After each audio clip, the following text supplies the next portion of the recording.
मित्रों, आज से अमेरिका ने 50% टैरिफ भारत पर और लगा दिए हैं।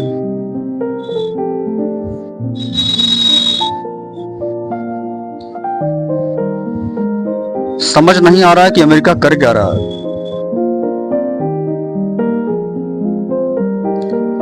कुल्हाड़ी अपने पैर पर मार रहा है या अपने पैर को कुल्हाड़ी पर पटक रहा है।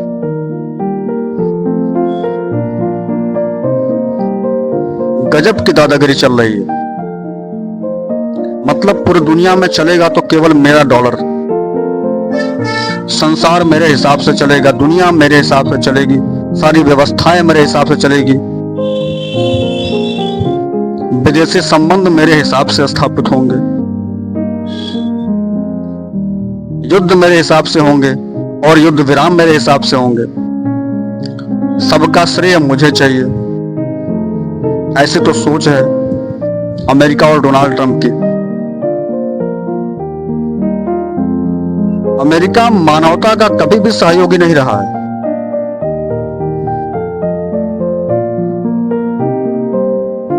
मैं तो हमेशा से मानता हूं कि अमेरिका मानवता का शत्रु है।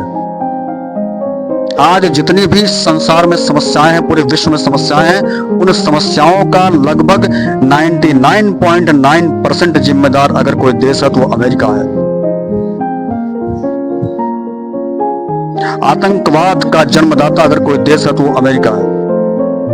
पूरी दुनिया को तहस नहस करने वाला अगर कोई देश है तो वो अमेरिका है। वो अलग बात है कि आतंकवाद को जन्म दिया था दुनिया में तबाही लाने के लिए, लेकिन वही आतंकवाद उसके लिए भारी पड़ गया। ओसामा बिन लादेन जैसे आतंकियों ने अमेरिका को उसकी औकात दिखा दी। घर में अगर सांप पालोगे तो एक दिन तुम्हें भी डसेगा, छोड़ेगा नहीं।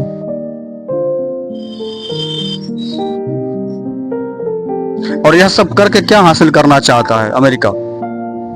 रसिया पर इतने टैरिफ लगे, इतने सैंक्शन लगे, क्या रसिया खत्म हो गया? नॉर्थ कोरिया पर इतने सैंक्शन लगे, इतने टैरिफ लगे, नॉर्थ कोरिया खत्म हो गया? ईरान पर इतने टैरिफ लगे, ईरान खत्म हो गया? और अब तुम भारत पर प्रयास कर रहे हो, अपने मृत्यु को आमंत्रित कर रहे हो। तुम भूल गए हो कि जिन भारतीयों का वोट पाकर के तुम सत्ता में पहुंचे हुए हो, आज उन्हें भारतीयों पर टैरिफ लगाया जा रहा है।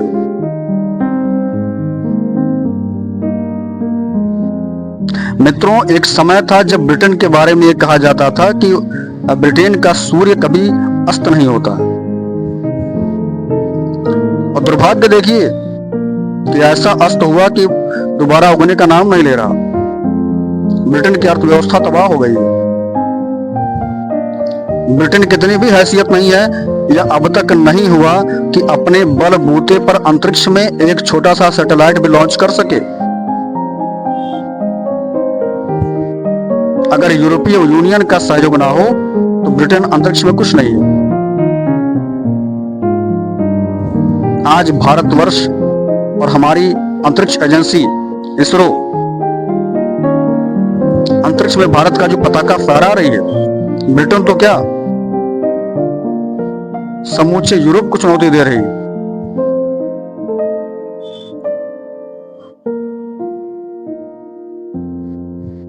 तो आप कहां के 30 मार खान हैं? आप शाश्वत नहीं हैं। अमेरिका को यह लग रहा है कि वो शाश्वत है, अमेरिका शाश्वत नहीं है।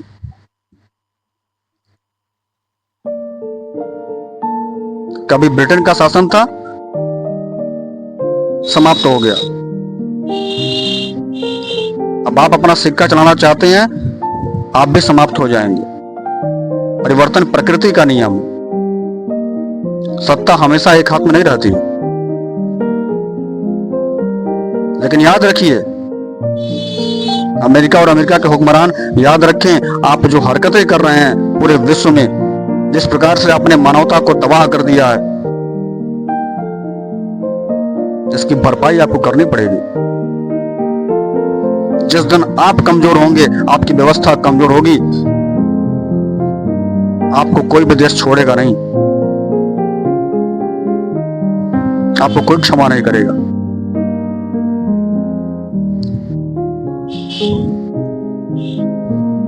समय रहते इन बातों को समझ जाए, सबको साथ में लेकर चले अमेरिका, इसी में तुम्हारा हित है। और विडंबना देखिए, अमेरिका एक लोकतांत्रिक देश है, भारत भी एक लोकतांत्रिक देश है, लेकिन अमेरिका का इतिहास साक्षी है, अमेरिका का इतिहास रहा है कि अमेरिका ने कभी भी लोकतांत्रिक देशों को सहयोग नहीं दिया, बावजूद इसके कि वह एक लोकतांत्रिक देश है। लोकतांत्रिक देश होने के बाद भी अमेरिका ने कभी लोकतांत्रिक देशों का सहयोग नहीं किया। उसने सहयोग किया तो केवल तानाशाहों का, केवल सैनिक शासकों का, या उन देशों का जहां अराजकता पहले हुई थी। यही कारण है कि भारत को रसिया के पास जाना पड़ा, रसिया से भारत नजदीक होता गया। आप सोच करके देखें, रसिया की व्यवस्था अलग है, वहां कोई लोकतंत्र नहीं है, लेकिन रसिया हमारे लिए हमेशा खड़ा रहा। जबकि अमेरिका को यह करना चाहिए था, लेकिन अमेरिका को रास आया पाकिस्तान।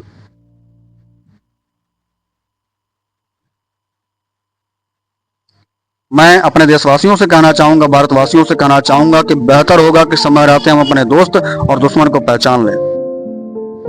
अमेरिका भारत का हितैषी कभी नहीं हो सकता, पाकिस्तान भारत का हितैषी कभी नहीं हो सकता, चाइना भारत का हितैषी कभी नहीं हो सकता। भूल कर भी इन पर विश्वास ना करें।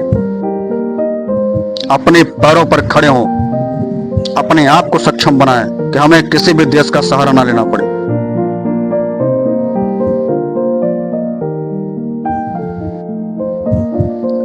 मित्रों, जय मां भारती। मैं हूं आशीष श्रीवास्तव, आप सभी का दोस्त, और आप देख रहे हैं भारत रत्न।